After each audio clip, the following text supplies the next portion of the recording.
gracias a todos por estar acá, la verdad que es un honor, gracias por la invitación de la SAE, pues la verdad compartir esta mesa con estas personas es un lujo para nosotros poder empezar a sumar esto, juntarnos todos los técnicos de emergencias médicas, los TCM, los TUM, como lo quieran llamar, y sacar esto adelante, como estaba contando el presidente, también es un honor estar acá, tenerlos, escuchándonos un poco y que nos haga esta introducción. Sí, bueno, arrancamos un poquito, muchos ya saben de este tema, pero está bueno igual recalcarlo para algunos que no conocen tanto el tema.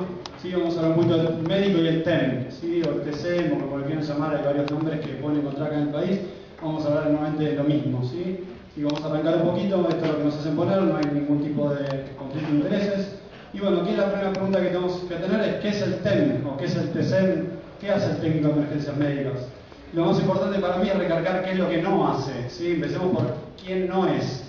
Todo el mundo se imagina, viene a los cursos y dice yo quiero aprender a clavarle una bica en el cuello a una persona y salvar vidas, y eso es lo que creen que es un TEM. Entonces obviamente el TEM no va a ser Rambo, ¿sí? No sutura, no clava agujas en el cuello así porque sí, sino que realmente se tiene que capacitar para hacer un TCM a lo mejor para poder hacer maniobra. Tampoco es un MacGyver, no es una persona que inventa cosas en base a una bala y no sé qué y te arma y te hace una traqueotomía, por decir un ejemplo. Sí, vamos a realmente abarcar eso para que se olviden de todas estas nociones erróneas de lo que es el TEM o el TCM. ¿Sí? Es otra cosa totalmente diferente. Entonces vamos a ver realmente lo que sí es, y eso es lo que nos importa a nosotros. Es una persona que cuenta con protocolos de trabajo que han sido estandarizados, ya sea lineamientos de médicos que nos dicen puedes hacer esto y puedes hacer esto y no puedes hacer esto. ¿Sí? No es que nosotros salimos a la calle y hacemos lo que queremos y lo que nos parece. Siempre tenemos lineamientos de trabajo y vamos a hablar un poquito sobre eso. Cuenta con conocimientos de anatomía y fisiología, igual que un enfermero, auxiliar de enfermería, hasta un médico, obviamente de diferentes grados de conocimiento y profundidad, según el nivel, pero para poder resolver y atender a una persona como corresponde. Si entendemos que está pasando por afuera, viéndole la piel pálida, sudorosa y fría, porque entendemos que está pasando adentro, que está con un shock hipovolémico, vamos a poder entender mejor a la persona que si miramos una cosa y dice, che, está blanquita, ¿qué hacemos? ¿Sí? No sé, abrigala, por ahí tiene frío. Pero realmente entender esas cosas vamos viendo que la atención cambia muchísimo, eso es lo importante. Los niveles de entrenamiento en el mundo, un poco como estuvimos hablando ¿sí? Previamente con los muchachos y todo, estamos hablando del TEM, técnico de emergencias médicas, TEM avanzado, intermedio, hay varios nombres, ¿sí? El TEM paramédico que lo tiene que venir a explicar los chicos de Rosario y otras provincias también, como el TCM, técnico superior de emergencias médicas. Sí, eso es un poquito de lo que vamos a ir hablando para que entiendan un poquito esto lo que no conocen.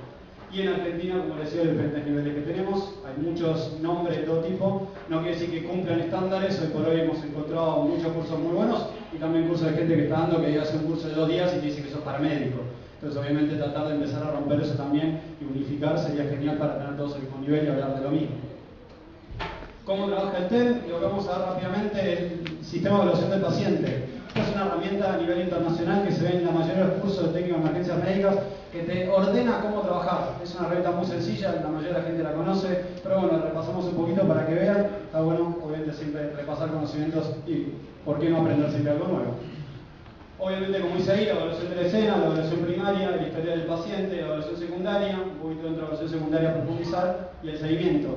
Es cómo ordenar en mi cabeza cómo hacer una emergencia y atender a una persona. Hay muchas cosas para hacer y la realidad es que muchas veces me mezclo, me olvido. Bueno, esto te ordena la cabeza en cómo trabajar. ¿Sí? Entonces arrancamos con la evaluación de la escena, como lo dice la palabra. Evaluar la escena, me pongo protección personal, me puedo poner guantes, me puedo poner barbijo. Según el tipo de emergencia voy a usar más o menos equipo. Cuando los bomberos se pone el autónomo cuando entra un incendio, nosotros nos ponemos nuestro equipo cuando vamos a atender. Ya muchos de nosotros estuvimos marcando algunas diapositivas por ahí que veíamos gente con o sin guantes, bueno, ese tipo de cosas se empezó a unificar, es decir, bueno, atendemos con guantes, normalmente trabajamos hoy por hoy con guantes de nitrilo, sabemos que en el propio hospitalario los guantes de látex se rompen, los mirás y se rompen, entonces obviamente empezar a trabajar con nitrilo que son 8 veces más resistentes, son más caros, pero vi protección primero. Hablar de la seguridad de la escena, rápidamente sí, si hay incendios, si hay algún peligro hacia mí. Acá en Argentina tenemos miles y miles de personas que mueren a lo largo del año, gente de bomberos, gente de emergencias que quieren asistir a alguien, no piensan en las consecuencias y terminan muertos al lado del paciente, sigo intentando salvarlo. De esas cosas obviamente como hablamos siempre no sirve. Determina el mecanismo de daño y la naturaleza de la enfermedad. A ver si es un paciente médico o es un paciente que tiene trauma, o las dos cosas que podemos encontrar. La persona se desmayó manejando porque le bajó la presión, chocó, tenemos trauma y médico, las dos cosas juntas. Y obviamente cantidad de víctimas, estamos muy bien informados con esto, con 11 y varias catástrofes y desastres que hemos tenido sí, a lo largo de los años de la Argentina, vamos a hablar de la AMIA. Sí, obviamente hay que pensar, bueno, cuántas personas pueden haber ahí, cuántos recursos podemos movilizar, qué tenemos disponible y qué no tenemos disponible. Aquí quién tenemos que llamar, ¿sí? Si no se alcanza. Y considerar solicitar ayuda, como estoy diciendo recién, y el manejo de columna. Ya hubo varias charlas, cuándo inmovilizar, cuándo no vamos a entrar en detalle, no es lo que nos compete a nosotros, pero sí, fíjense que no vi llegar a la escena y ya estoy pensando en la columna de la persona. ¿Voy a inmovilizarlo o no voy a inmovilizar? Choque vehicular, frontal, un huevo en el parabrisas y ya estoy pensando directamente que tengo que inmovilizar la columna. Ese tipo de cosas son las que en la evaluación de la escena ya las estoy haciendo. Y ya me ordenó cómo abarcar una escena, teniendo, obviamente profundizando en cada una de estas mucho más, pero no da para esta charla, pero son importantes tener en cuenta. Pero como les decía, guantes, anteojos, barbijo, hoy últimamente se está viendo cada vez menos todo esto. Vemos gente en emergencia sin barbijos, sin anteojos y hasta muchas veces sin guantes. Y eso no es protección personal. ¿Sí? La seguridad de la escena, la más divertida de todas es esta, que ven ahí, cables caídos. Una persona en hojotas caminando mirando la escena. ¿Qué va a hacer esa persona? Se va a electrocutar y la gente que está mirando, ¿qué van a hacer? Van a querer ayudarle y se van a electrocutar también. Que vamos a tener más heridos. Entonces, de esta manera el TEM se va a ordenar la cabeza y dice, bueno, ¿qué hago? ¿Qué no hago? Antes de entrar a esta escena, llama a alguien, llama a los bomberos, a la compañía eléctrica. Esa es una forma de pensar que nos enseñan siempre los cursos para poder acceder y no quedar ahí tirado en el piso electrocutado nosotros también. Y como decía, podemos encontrar muchísimas escenas donde ha pasado eso. Mecanismo de daño en empresa de la enfermedad. Esto es la queja principal del paciente. ¿Por qué llamó a la ambulancia? Vemos un colectivo que choca acá y sabemos que es trauma, aunque puede tener algo de médico de base, o se le cruzó a alguien y lo atropellaron. O llamaron al señor porque le duele el pecho, no es lo mismo y sabemos muy bien ese tema. Entonces ya mi cabeza estoy separando, pero estoy uniendo, como dije. No es siempre uno o el otro. Como hablábamos aquí en charlas anteriores que dieron acá en el Congreso, sí, escala de Glasgow, no es escala de Glasgow -8 intubo siempre. Tengo que evaluar el paciente, la situación y muchos factores, esto es lo mismo. Evalúo la situación. La persona se pegó contra un poste, ¿por qué se pegó? ¿Estaba mirando a la mujer que pasaba ahí con un pantalón cortito o estaba realmente se desmayó, le bajó la presión, estaba con una hipoglucemia? ¿Qué fue lo que le pasó? Y nosotros como TEM tenemos que estar pensando eso constantemente. Y como le decía, trauma médico, ¿qué causó qué? Y siempre tenerlo bajo la manga. Puede ser médico, pero tengo que pensar que puede haber trauma y viceversa.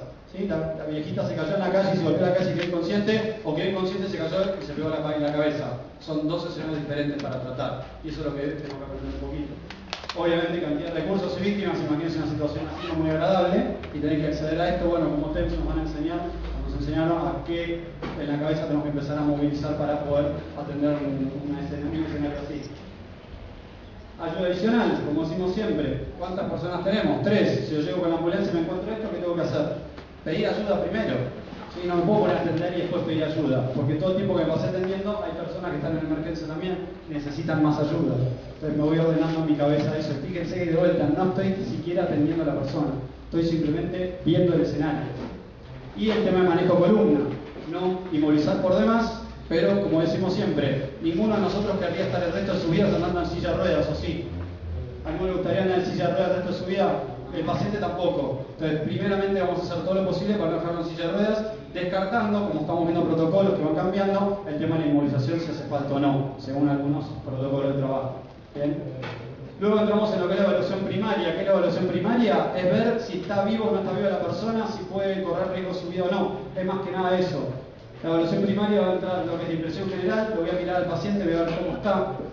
¿Sí? Después voy a ver el tema del nivel de conciencia, el A, B, C, D. Esto obviamente lo saben muy bien, lo repasamos rápidamente. Igual, identificar y tratar riesgos de vida, eso lo vamos a hacer como tema. ¿Sí? Realizar una evaluación rápida de trauma, revisarlo de cabeza a pies. Ahora lo que nos pasa muchas veces, las ambulancias llegan al terreno, te tiran arriba de la camilla, te tiran atrás de la camioneta, sí, y te llevan al hospital. Es un remis, como lo llamamos muchas veces. Y entonces obviamente cambiar eso a que a la persona sea revisada, sea evaluada para ver qué daños tiene antes que entre una guardia. Y esa es la idea de todo esto. Identificar pacientes con prioridad, o sea, hay varias personas quien está más grave en lo posible para trasladar más rápido. Determinar prioridades del paciente y el transporte. ¿Sí? Por ahí tener que hacer una aeroevacuación, como estamos hablando hoy en varias de las charlas que nos presentaban aeroevacuaciones, ver esa posibilidad también. ¿Sí? Como hoy por ahí nosotros no tomamos las decisiones, pero de a poco empezar a tener más influencia sobre eso. ¿Bien? La impresión general, ver rápidamente cómo se presenta y sería la queja principal, como para profundizar un poquito más. ¿Sí? Está llorando, está sentado en una posición que no es común, y un poco labios pintados, un poco grosero, pero nos damos cuenta que hay una cianosis, hay un problema ahí. ¿Sí? Es como para ver eso, es la impresión general. Luego de la impresión general, ver el estado de la conciencia. Vamos a hablar de Glasgow y tantas otras que hay. La más simple de todas es la ABD y está alerta, responde estímulos verbales, al dolor o está inconsciente. ¿Cómo se presenta? Y luego la típica regla del ABCDE. Aquí apuntamos al trípode vital, a que la persona esté viva un rato más. Esa es la idea nuestra. No es clavar una Biblia en el cuello, no es suturar, no hacer ninguna técnica rara, sino que es cualquier curso básico, pero profundizado con todas las herramientas que nos brinda el curso más avanzado técnico o del TCM, ¿sí? Entonces, apertura de la vía aérea, ventilación, circulación, deficiencia neurológica, el tema de la columna, a ver si hay un ACV o algún problema en la cabeza. Expongo y examino y estabilizo la temperatura.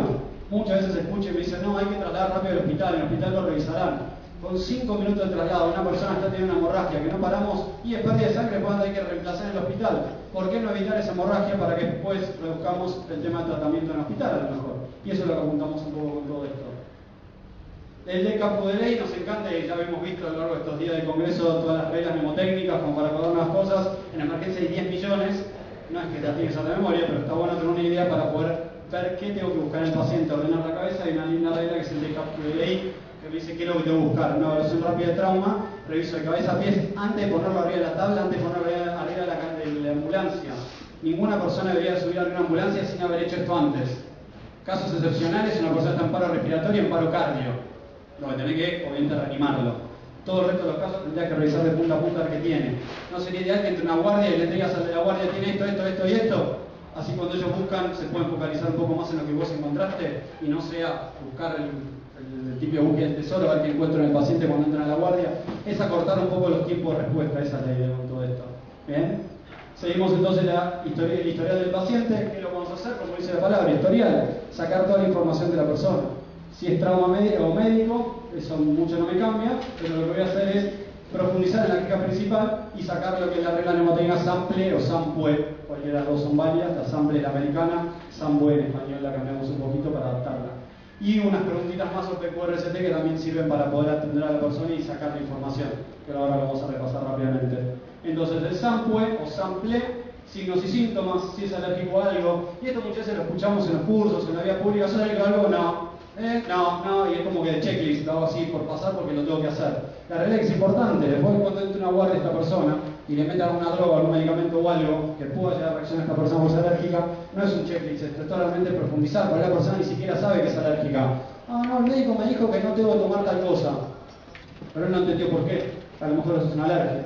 ¿Sí? Medicamentos, ¿qué medicamento está tomando? Hoy por hoy tenemos, pero hay en el mercado de todo, y hoy los chicos jóvenes desde Viagra y cualquier cosa que está ahí para disfunción eréctil, drogas de todo tipo, alcohol, bebidas energizantes, hay que preguntar absolutamente todo, realmente, porque es increíble las cosas que están tomando los chicos. Historia pasada pertinente, todo lo que compete en la persona de él y de su familia, sí, la historia de la familia también. Última ingesta, ¿viste la típica? ¿Comiste hoy? ¿Hoy comiste? No, no comiste. Bueno, no comí. A ver, Silvio, ¿comiste hoy? ¿Qué comiste? Bien, ¿me dijo algo con eso? No me dijo nada, porque lo importante es preguntarle, ¿es lo que normalmente comés? ¿Comiste una cierta cantidad? ¿Cuánto comiste? ¿Hace cuánto comiste? La típica checklist, ¿comiste o no comiste? Y eso no me sirve, tengo que realmente profundizar para después poder pasar a la persona de salud en el hospital, ¿qué es lo que comió? ¿Cuánto comió?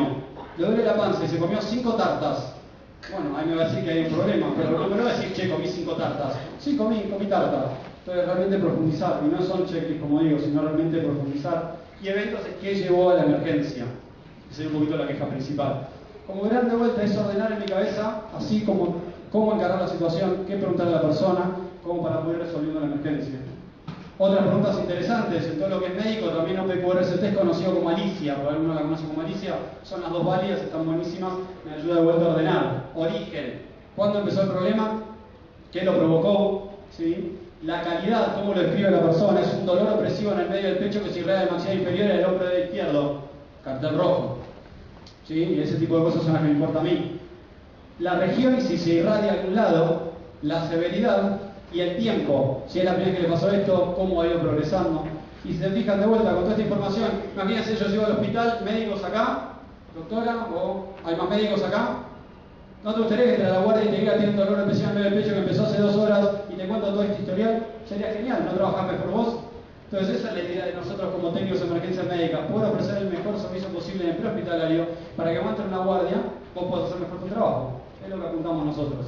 ¿Sí? La evaluación secundaria, que esto lo haríamos arriba de la ambulancia, normalmente no me quedo en terreno jugando con la persona, sino evaluándola rápidamente. examen físico completo enfocado, lo que vamos a hacer es esto. Si tiene un mecanismo de daño severo, quiere decir que se pegó un terrible golpe, chocó con la moto sin casco, salió eyectado y se pegó contra un camión, obviamente esta persona hay que rápidamente trasladar al hospital. Pero la voy a revisar de cabeza a pies, como dije antes.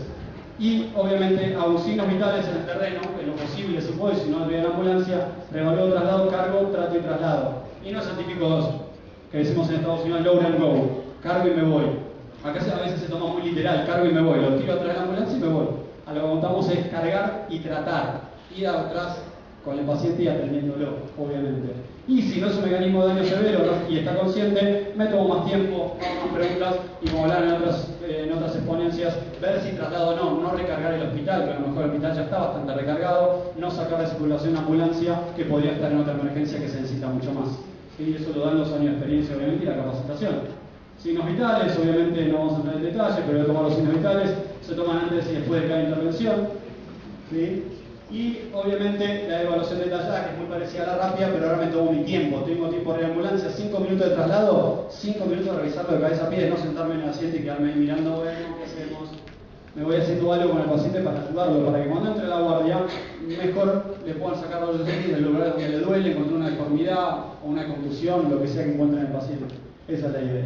Y el seguimiento que quedaría, para ir cerrando, repetir la evaluación primaria, tomar signos vitales nuevamente, la idea sería que entre a la guardia con unos 2 sets de signos vitales mínimo, para que la guardia pueda trabajar mejor sobre eso.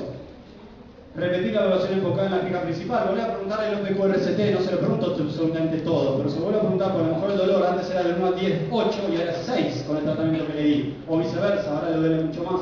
Entonces me ordeno en la cabeza cómo va progresando. Revisar intervenciones, ¿sí? Ver si lo que hice está bien o no, si le hice un vendaje, si no está cortando la circulación. Identificar y tratar cambios en la condición del paciente, estar encima del paciente. Hace poco me contaron que un chico con un asma a una guardia muerto, porque el médico había subido adelante de la ambulancia y se fue al hospital con el paciente atrás, y entró en paro cardio el paciente. Entonces obviamente hay que atenderlo. Y mantener observaciones al paciente, estar al lado de él, acompañándolo, obviamente.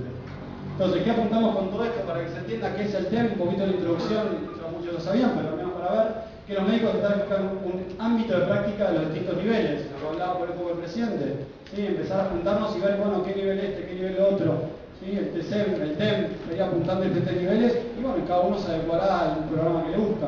Que el chofer no sea solamente un chofer, que realmente se empieza a apuntar de a poco, no esperamos el año que viene, sino dentro de muchos años, que el chofer sea un TEM como mínimo, para que pueda asistir al médico o al enfermero a quien esté arriba de la ambulancia. ¿Sí? Que las unidades de traslado cuenten con personal con conocimientos en atención médica prehospitalaria, ¿sí? Todo esto hablamos de la gente no médica. Que la ambulancia no sea un remis, como nos pasa muchas veces, te levantan al domicilio y te llevan al hospital y te tiran ahí, no te revisaron nada, no preguntaron nada, sino que te tiraron ahí en la guardia. Obviamente sería ideal que la guardia llegue con un poco más de información. Y que sea un estándar de capacitación para todo el personal no médico que trabaja en el prehospitalario. ¿Bien? Seguimos un poquito más, en las ambulancias con médicos, porque acá en el país tenemos, en Capital Federal, alrededor muchas ambulancias con médicos, está perfecto, pero que sería ideal que el chofer, la gente que está al lado de él, o ya sea el enfermero, bueno, buenísimo, pero si hay un chofer, que el chofer se atente. Y donde no hay médicos, que pasa muchas veces en el interior, que no hay médicos en las ambulancias, sean mínimamente las personas que trabajan en las ambulancias TEM, ¿sí? Para poder asistir a la persona en el caso de un problema. ¿Bien? ¿Qué apuntamos entonces finalmente con todo esto para ir cerrando? Realmente, ¿qué buscamos con esto? Que el paciente reciba la mejor atención posible. ¿Por qué? Porque el día de mañana yo puedo ser el paciente, tu familiar puede ser el paciente. Entonces, obviamente yo quiero que mi abuelito, mi mamá o quien sea mi hijo reciba la mejor atención posible y no que sea un remis que lo tiene en una guardia. Y con esto la idea es empezar, que ya estamos haciendo, juntándonos con diferentes grupos a unificar, ¿sí? Y poder realmente presentar algo para que el día de mañana nos tomen como parte legal del sistema y podamos empezar a trabajar con matrícula y todo como nos gustaría obviamente poder hacerlo. Así que bueno, muchísimas gracias a todos.